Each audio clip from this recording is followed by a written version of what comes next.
Section में आज हम एक ऐसे डॉक्टर से मिलने जा रहे हैं जिसने डेंटिस्ट्री में अपना खुद का एक अलग सा अंदाज रखा है।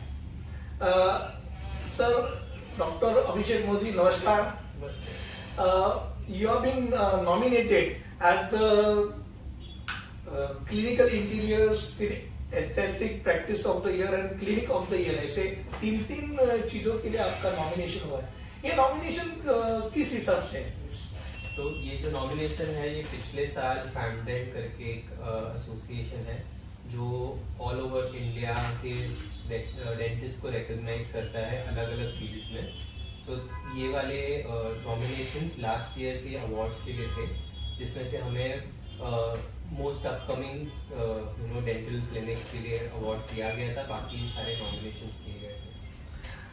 अच्छा, एक बात मुझे आपसे जरूर पूछनी है कि सर, पहले जमाने में एक मुहावरा हरदम सब लोग को सुनाई देता था कि ये भाई, इसके खाने के दांत अलग है और दिखाने के दांत अलग है। तो ऐसा कुछ होता था क्या कि खाने के दांत अलग रहते हैं, दिखाने के दांत अलग रहते हैं? तो प्रैक्टिकल रीजन अगर देखें तो आगे के ऊपर के 6 दांत और नीचे के 6 दांत, इनका खाना खाने के फंक्शन के अंदर ज्यादा महत्व नहीं है। अगर आप नॉन वेजिटेरियन हो तो कनाइंस काम आते हैं आपको, आपका मीट फ्लैश टेयर करने के लिए, वरना वेजिटेरियन डाइट में इनका ज्यादा उपयोग नहीं आता। पीछे के जो दांत है वो बेसिक फंक्शन के ही काम आते हैं, उनका दिखाने में कुछ काम नहीं आता। इसके लिए प्रैक्टिकल रीजंस ये है कि खाने के दांत अलग हैं और दिखाने के दांत अलग हैं। अच्छा। तो ऐसे ये मुहावरा अलग अलग दांतों का नहीं, वही दांत है पर उनमें से अलग अलग दांतों का हिसाब दिखा है। अच्छा भाई, एक दांत सीधे होते हैं, बहुत सारे लोगों के सीधे दांत अच्छे होते हैं या एक दूसरों को जैसे बोलते हैं साथ देने वाले दांत अच्छे होते हैं? How you see as a dentist? So दांत सीधा होना जरूरी है, क्योंकि जितना दांत सीधा रहेगा, अच्छे से अलाइंड रहेगा, खाना अटकने का चांसेस कम रहेगा। खाना कम अटकेगा तो गंदगी कम रहेगी और कीड़े लगने के चांसेस कम रहेंगे। ठीक है, कोई केसेस में हल्के आगे पीछे दांत थोड़ा नेचुरल अपीयरेंस देते हैं और जिसके कारण वो भी एक्सेप्टेबल है, कीपिंग इन माइंड कि उनकी क्लीनिंग प्रॉपर रहे। पर मान लो बहुत सारे ऐसे छोटे बच्चों को देखा जाता है कि उनके दांत आगे, इसलिए वो कुछ डेंचर लगा के उसको पीछे खींचा जाता है। हाँ। 2 3 बचपन में उसको ऑर्थोडोंटिक ट्रीटमेंट बोलते हैं। बचपन में ऑर्थोडोंटिक ट्रीटमेंट इसके लिए कराते हैं क्योंकि हमारी बोन्स फॉर्म हो रही है, नई बोन है, तो उनको मूव करना इजी है। अब के टाइम में ऐसा है कि अलाइनर्स आ गए हैं जो अडल्ट्स का भी ट्रीटमेंट सेम वे में कर सकते हैं। अगर दांतों का अलाइनमेंट खराब है तो कॉस्मेटिक रीजन के लिए भी इनको किया जाता है, फंक्शन के लिए भी किया जाता है। कभी कभी हमारे पीछे के दांत भी आगे पीछे रहते हैं, इसके कारण हमारी बाइट प्रॉपर नहीं रहती, उसको करेक्ट करने के लिए भी ये अलाइनमेंट किया जाता है। अब कितना भी करे, बहुत सारे क्या बोलते हैं टूथपेस्ट तो है मार्केट में, फिर भी कीड़ तो लगती है। तो दांतों में कीड़ क्यों लगती है? तो दांतों में कीड़ लगना एक साइन है कि आपके दांतों की सफाई अच्छे से नहीं हो रही है। जब खाना दांतों पे बैठता है, हमारे बैक्टीरिया जो मुंह में ऑलरेडी प्रेजेंट है वो खाने को यूटिलाइज करके वो यूटिलाइज करते हैं, उसके साथ साथ में वो टॉक्सिन्स प्रोड्यूस करते हैं। वो टॉक्सिन्स आपके दांतों की जो आउटर लेयर है इनामिल, उसको कमजोर बनाती है। वो कमजोर होते होते एक पॉइंट ऐसा आता है कि इनामिल टूट जाता है या उसमें खड्डा पड़ जाता है और फिर अब वो बैक्टीरिया को अंदर जाने का एक जगह बन गई। ये जैसे जैसे प्रोसीजर बढ़ता है, जैसे जैसे ये कीड़ बढ़ती है, धीमे धीमे वो होल बड़ा होता जाता है और ऐसे कीड़ बैठती है। एक चीज मुझे यही बात से याद आ गई कि बहुत बार ऐसा बोला जाता है कि भाई मनुष्य का दांत सबसे डेंजर दांत है, यानी हमारे दांत में भी विष होते हैं, जैसे सांप के दांत में विष होता है बोलते हैं। तो अगर आदमी ने किसी को दांत से चाबा दिया और सचमुच वो चमड़ी अंदर खून तक उसने चाबा दिया, तो whether it is fatal? No, इतना ज्यादा विष नहीं होता है। जनरली जब हम दांत से चबाते हैं किसी को या किसी को काट लेते हैं इतनी हद तक कि हम उनका मांस तक फाड़ दें और अंदर चले जाएं, तो हम इन्फेक्शन अंदर दे रहे हैं। आपके मुंह के जो बैक्टीरियाज हैं वो फ्लैश के थ्रू अंदर जाके वो इन्फेक्शन बढ़ाते हैं। हमारे में विष नहीं है, ओके। सिर्फ हमारा दांतों के अंदर बैक्टीरियाज इतने ज्यादा हैं कि जब हम काट लेते हैं वो इन्फेक्शन कॉज कर सकते हैं अंदर आपकी बॉडी के। अच्छा, फॉरेन में तो अक्सर देखा जाता है, आप ये बोलते कि बैक्टीरिया है। फॉरेन में तो पहले सुबह सुबह उठ के पहले चाय पी लेते, फिर दांत घासते। ये अच्छा है या अपने देश में जैसे कि पहले दांत घासना, फिर पानी पीना, फिर बाकी का काम चालू करते हैं? Which is the better way?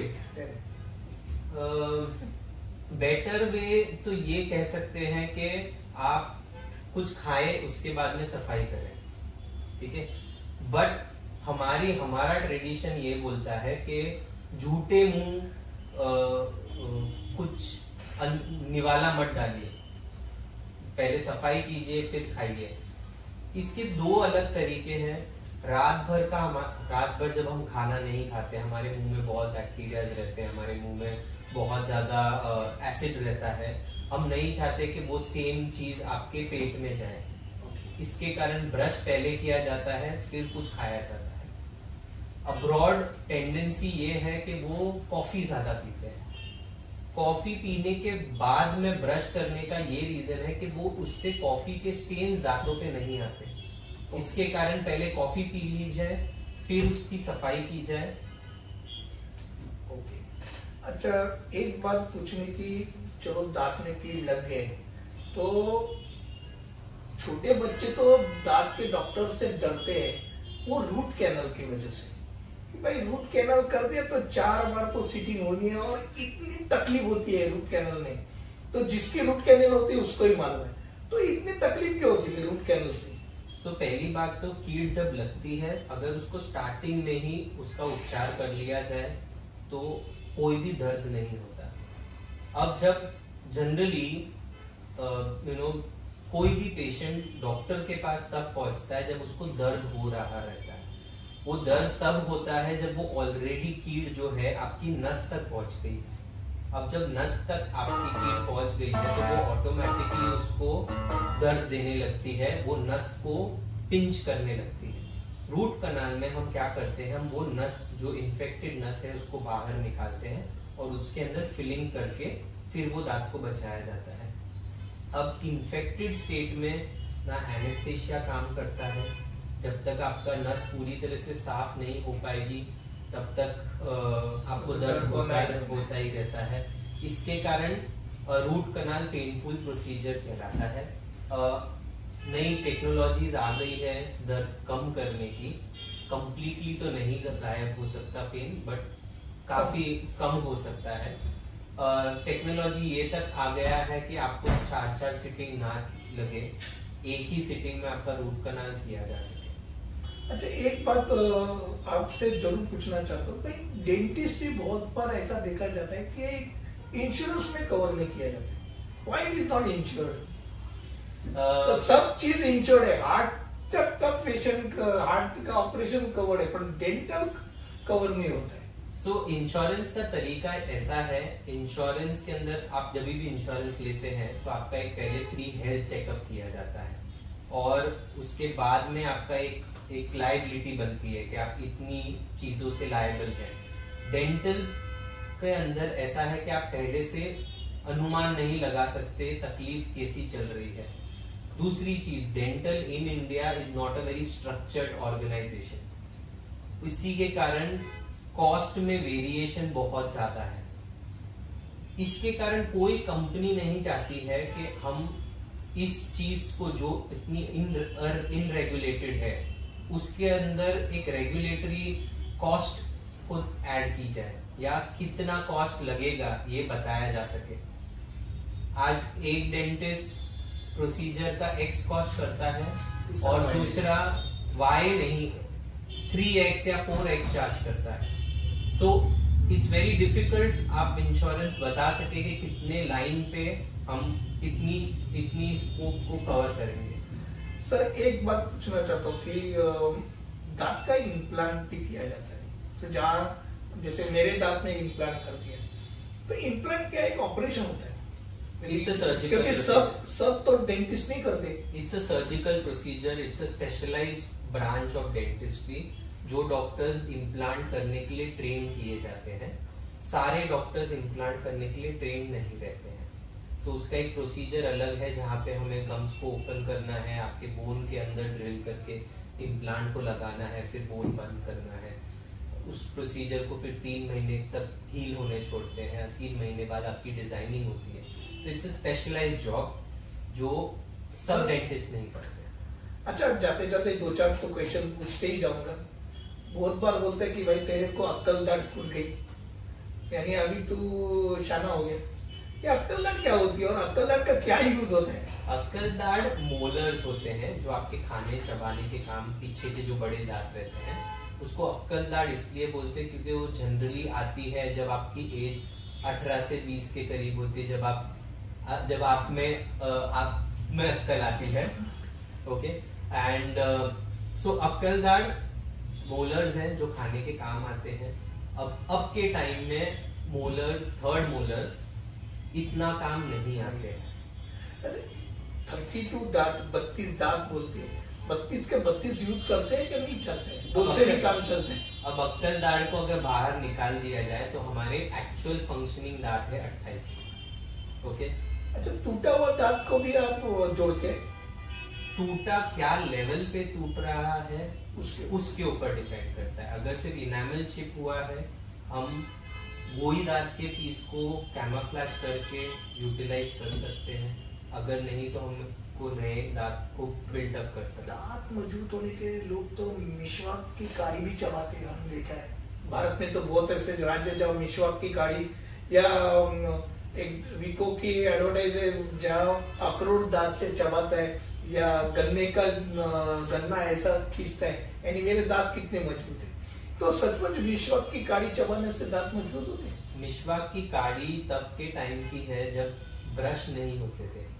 मिशवाक के जो नेचुरल इंग्रेडिएंट्स थे उससे कहा जाता था कि दांत मजबूत होते हैं, बट उसका मेन पर्पस ये था कि वो जब मिशवाक की काड़ी को चबाते हैं उसके जो फाइबर्स होते हैं वो फाइबर्स आपके दांत को साफ करते हैं, तो वो ब्रश का काम करते थे। फिर लौंग का तेल बोलते हैं, लौंग, उसका यूज होता है? लौंग का जो तेल है हम डेंटल में के हमारे मटेरियल में भी यूज होता है, उसको यूजिनॉल बोलते हैं। लवंग का जो तेल है वो दर्द को थोड़े टाइम के लिए कम कर देता है, वो उसको बैठा देता है दर्द को, इसके लिए लौंग का। Last 2 question, as a dentist कौन सा स्माइल आप पसंद करते हो? दोनों दांत दिखाने वाले, ऊपर का दांत, या what is your ideal smile? किसी की भी हमेशा ऊपर के दांतों को ज्यादा दिखाती है और नीचे के दांतों को कम। There is something called as golden proportion, जिसको आइडियल रेशियो बोलते हैं। हम कोशिश करते हैं कि हम जितना गोल्डन प्रपोर्शन के क्लोज जा सके हम उतना क्लोज जाए। और last question, why Indian dentistry cheaper than the foreigner? क्यों पूछता हूँ कि बहुत बार ऐसा सुनने को आता है कि मेडिकल टूरिज्म जो होता है तो मैक्सिमम दांतों के लिए होता है, तो क्यों यूके से, यूएस से लोग भाग के प्लेन से इधर आते हैं और यहाँ से डेंटिस्ट्री काम करके खुशी खुशी से चले जाते हैं? डेंटल टूरिज्म एक बहुत बड़ी इंडस्ट्री है। रीजन लोगों का इंडिया आकर के काम करवाना है क्योंकि हमारे पास अच्छा स्किल सेट है, अच्छे डॉक्टर्स हैं, अच्छा लैब वर्क है। In spite of all that हमारा कॉस्ट कम है बिकॉज हमारा लेबर कम कॉस्ट करता है, हमारे रेगुलेटरी बॉडीज की फीस कम रहती है, medico legal fees is very less comparatively. Abroad ये सारी चीजों का फैक्टर्स बहुत हाई रहते हैं, certification cost and infrastructure cost, technology cost abroad बहुत ज्यादा है, labour cost is very high and medico legal fees is very high. So doctors को सेफगार्ड करने के लिए भी बहुत बड़ा फीस जाता है, तो वो सबको कंपैरिजन में in spite of having a very good quality dentistry in India, still it is much cheaper than what it is abroad. Sir बहुत अच्छा लगा आज दांतों के बारे में आपसे जानते हुए। मेरे जो यूट्यूबर्स है उनको भी इसका फायदा जरूर होगा। He is one of the specialist for doing this job and thank you once again, धन्यवाद।